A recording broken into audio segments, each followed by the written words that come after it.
Hello, welcome to the Tech for Good podcast. We are very passionate about two things, technology and our world. In each pod, we will be interviewing some fascinating people, business leaders, but those with a special interest in solving the biggest issues facing humanity today. Think the environment, think healthcare provision during a pandemic, think global social injustice. If you want to know more about technology's immense potential to fix and transform, then you're in the right place.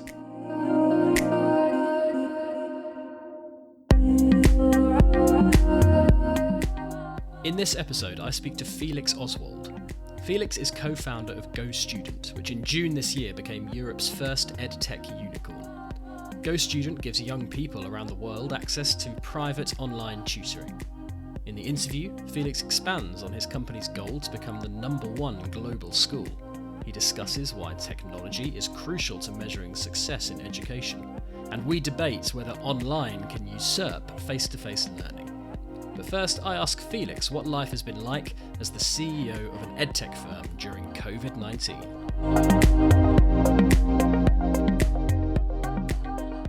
I think for every person that currently works in the education field, it has been a pretty astonishing year, right? We have experienced and we have seen the biggest experiment in education that was ever proceeded. Namely, you have people globally not being able to go to school and being homeschooled at home, and learning from all kind of different models in all kind of different countries. Seeing how that develops, I think, has been exciting for being also like a leader of an education company. Seeing what works, what doesn't work well. Also experiencing this mindset shift towards online and families understanding, okay, online education is something that can actually work. So yes, it has been pretty turbulent and interesting. Can you remember the point during the early days of the pandemic where you felt, hang on, this is going to really change the industry, this is going to change my company? Honestly, we have experienced it from different angles. From, let's say, from the teacher's perspective, like our model is very easy, right? We connect children in the age of 6 to 19 with world-class teachers in a one-on-one digital live learning environment. And what we have discovered on the teacher side, from one day to another, we had 4 to 5 times more applications per month than pre-pandemic, because a lot of people were searching for remote jobs. At the same time, people who were homeschooled suddenly did not automatically search for online after school help. Because of the school closures, it actually led to the phenomenon that less people were searching for extra help after in the afternoon market. So I think we have seen, yes, a shift towards more online education, but at the same time, a lot of the business models in online education that have not worked pre-pandemic also will not work in the future. And given that, Felix, what changed over the course of the pandemic, and as people got used to the idea of taking sort of mainstream learning online, what changed for you and your company during, say, the last kind of 6 months to a year, the kind of second half of the pandemic, as it were? Yes, it's quite interesting.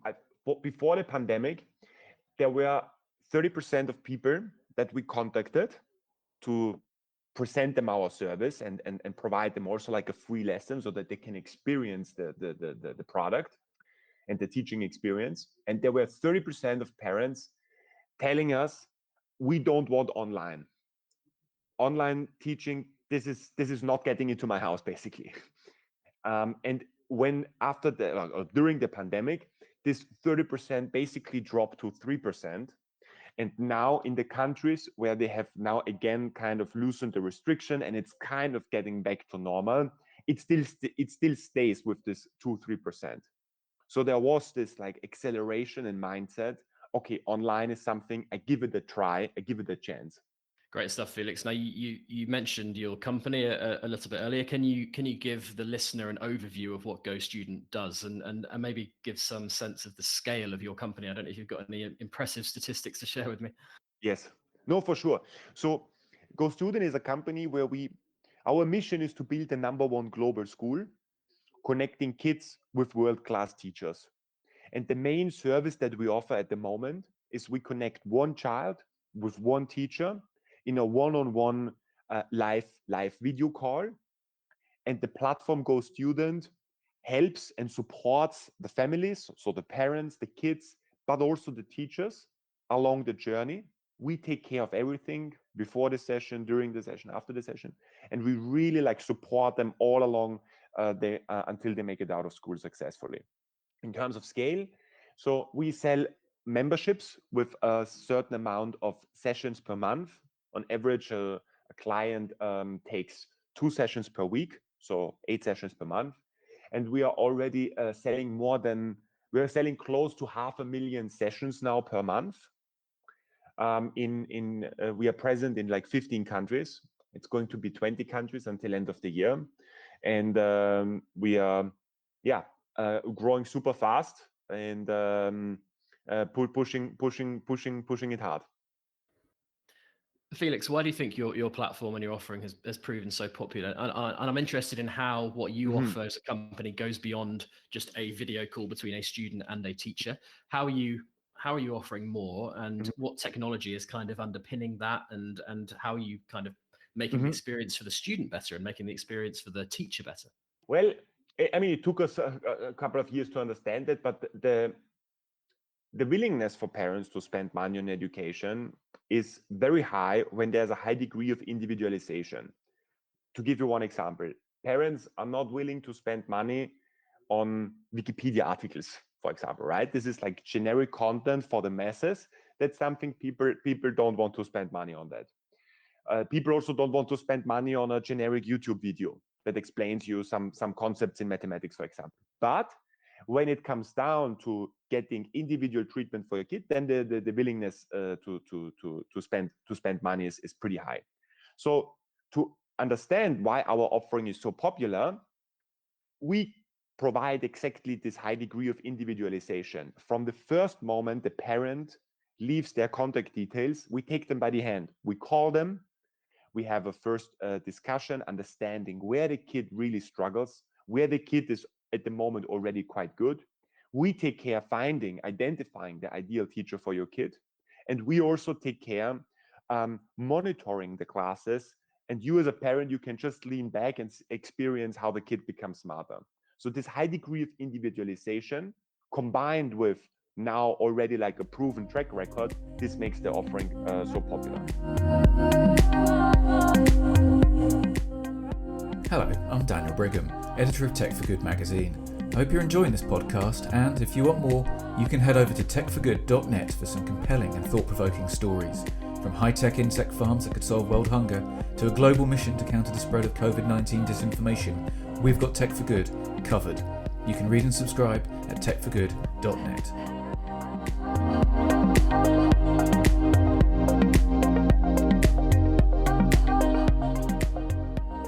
You tend to think, Felix, with companies like GoStudent, that the technology is obviously absolutely key, and of course it is. But it sounds to me, from what you're saying there, that it's the people element, it's the building relationships between all the key people here that's important. Absolutely, it's the key. It's the people. Of course, it's very operational driven. That's for sure. The tech part is crucial for making it more measurable, because education in the past has never been measured. So every country is doing its own things and has not been digitized a lot. But we can, for the first time, across multiple countries, we can really monitor and track, why is teacher A better than teacher B? Why did this kid improve the grades in this short amount of time versus the other kids? So we can make the whole teaching experience measurable by technology, and therefore we can improve it and optimize it. So that's where the technology plays the key role. Now, GoStudent raised $244 million, Felix, in a funding round recently. First of all, congratulations on that. And what will that investment do for your company? Maybe tell us a bit about how you're planning to scale now from after that news. Yes, so there are 3 buckets in which we invest the money primarily. One bucket is expansion, geographical expansion, so adding more countries to the list. Second of all, invest a lot into the brand and making the more mature markets more efficient. So especially markets like Germany, the UK, France, Spain, in which we are already bigger, make the brand more visible and also improve the unit economics. Also by doing acquisitions. So acquisitions is also something that we currently explore. And then the third bucket is technology. So really investing heavily into more engineers, into great developers that improve the tech stack and make it more robust and sophisticated. I'll drill down into a couple of those if that's all right, Felix. First of all, Sure. the technology side. Like, are there any particularly exciting technologies that you feel that you guys can implement and which will really transform your tech stack, as you said? Yes, so one thing, for example, that we are doing, and that this is super exciting, is when the session takes place between the kid and the teacher, we also do like emotion tracking. So we track, for example, in the cases where they give consent to it, of course, we track how the emotions of the teacher correlate to the emotion of the kid. Super exciting. And we see, for example, when teachers have positive emotions, it directly reflects also on the kid side. So when the teachers have positive emotions, the kids have positive emotions, stay more engaged, stay more focused. There are also like more trivial things like speaking time. We found out that when the speaking time is like equal, then the learning outcomes are higher, rather than the teacher speaking 90% of the time and the kid only 10% of the time. So we can use technology to be able to track live the sessions and also be able to step in if something goes into the wrong direction. So this is something that where technology can really have a significant impact on learning outcomes and improving the overall teaching experience.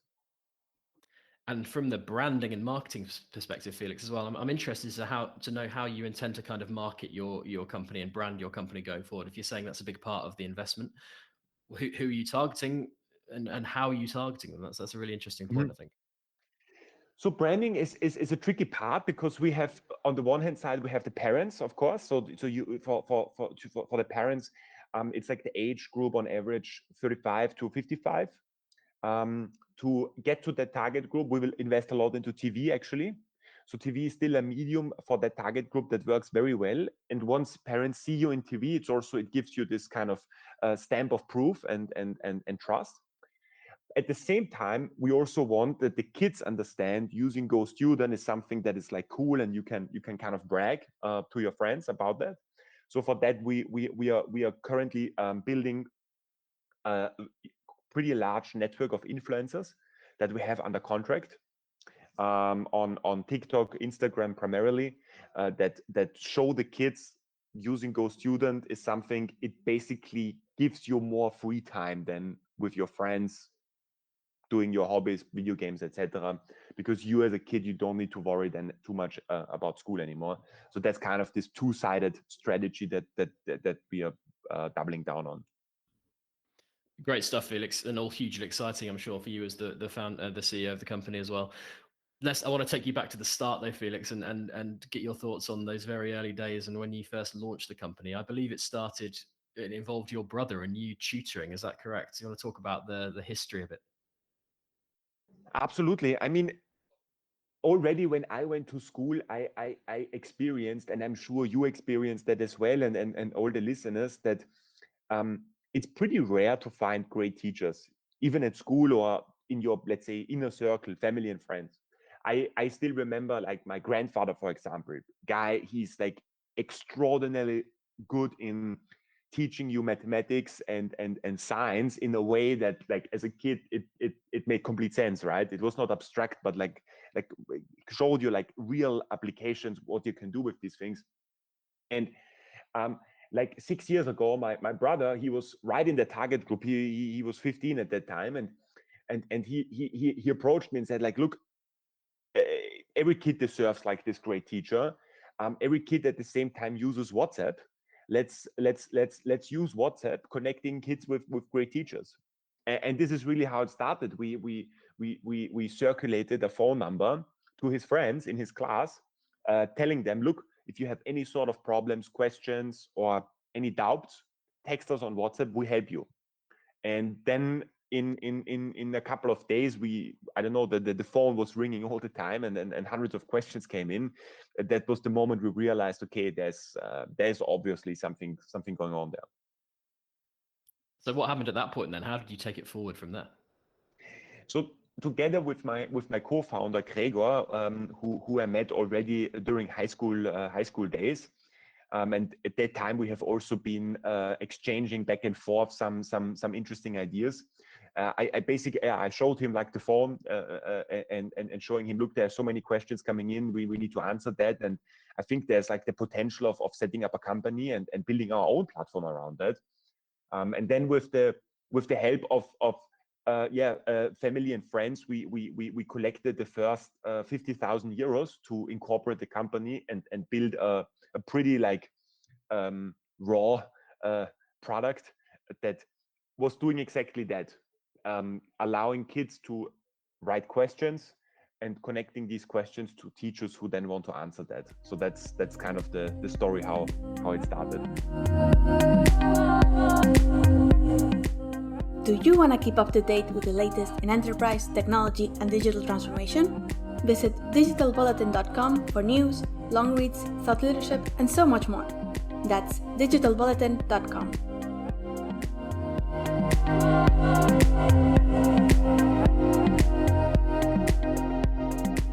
And what do you think was it that got your company going in those early stages and ultimately set you on the path to where you are now? Do you think there was a bit of luck involved? Do you think there was a particular time in those early months and years that you remember as being like the critical point?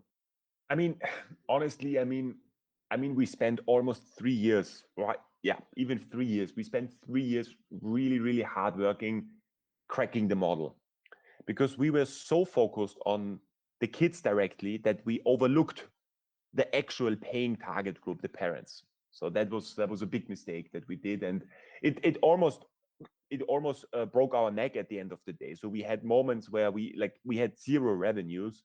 We were 100% dependent on external money to still fund the operations, and we had moments where we didn't know if we can pay the people like next month. So it was definitely like a big roller coaster journey. But at the end of the day, and I think this was also then part of the success, we always believed that we can find the model. So we have always been, throughout all of the years, even today, we are super persistent. We are when we put something into our heads, like we want to crack it, we want to achieve it. And then 3 years later, with a couple of like learnings along the way, we realized, okay, we need to go after the parents. We need to build our own internal sales team, and we need to adjust the product in that direction to be able to scale it up. And the results now, Felix, obviously you're sitting here in this industry with a company that has got an enormous opportunity. I'm interested though, what do you think are the challenges that you and fellow leaders and companies in this space are going to face going forward? I'm interested to get your perspective on that. Honestly, I think, and this is the biggest challenge that all of the education companies in Europe and all around the world have to overcome, is still the business model. The business model is the tricky part, because it is true that education is like a multi-billion dollar industry, but one should also not forget, most of the money in education is public money, or it's taxpayer money, right? So you pay your taxes, and then the state defines where the money is being invested, and that makes it difficult for private companies to scale quickly and to address a big market. So finding the right business model, cracking that, I think that was and still is, and is also going to be in the future, the really main challenge for companies in that field. I'm interested, looking to the future, Felix, what you think the industry, the education sector looks like in the future. I think it's a fascinating topic. Like, what do you think?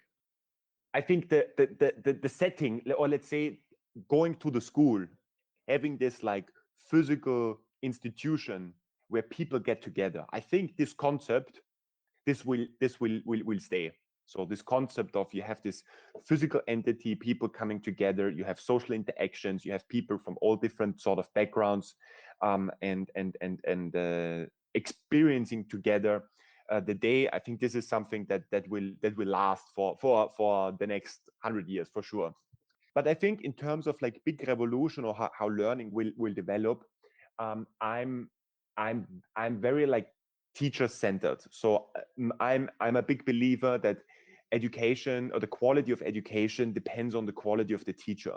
And if you truly want to change and revolutionize the education industry for all people, you need to revolutionize the work that teachers are doing. So you need to make sure that you get the best people into the classrooms, teaching kind of the generation of tomorrow, and building up this extraordinary amount of great teachers, bringing them into the classrooms. This is something I think technology companies can play like a big role in that. And I hope that also in the future you have more interlinkage between the public and the private sector to achieve that, to get the best people into the classrooms. And by having the best people in the classroom, you automatically revolutionize this industry. It's hugely exciting, Felix. And the final question I want to put to you is around a topic that I've asked a couple of people in your space around, which is, can online learning really exceed what face-to-face learning offers? And you've said yourself there that you believe schools will continue to be a thing, and learning institutions, as you called them, will be there to offer that face-to-face learning, and the value in that is still so obvious. But do you feel that with advances in technology and advances in kind of the acceptance of online learning, that in the future this model could offer an even better experience to students than face-to-face? Look, I think from this pure learning standpoint, that somebody teaches you something or has like a conversation with you to show you something, from that standpoint, I think technology has much more opportunities than what you can do in the traditional world. So fully agree. Like, just to give you an easy example, let's say you have a kid that has a history class and learns about the ancient Greeks, or the when they built the pyramids. And you can then, I don't know, put on your virtual reality glasses and get into this kind of physical world 5,000 years ago, or get into the pyramid and explore the tunnel systems, explore how they did that. I think from the experience that you can deliver online, it's much more superior than what you can do offline. The one thing I think that will remain, or that I think is super important, apart from the pure learning standpoint, is still this social component, that you collaborate and that you interact with other people and other kids. And a lot of kids, I mean, when you think back of your school days, you for sure remember the I don't know, the breaks when you had fun with your friends and you did all sort of different things. Like, this is also what is extremely important for your future career and your life. So that I think will remain. That was the Tech for Good podcast. Listen, subscribe, and rate us on Spotify, Apple Podcasts, and Stitcher.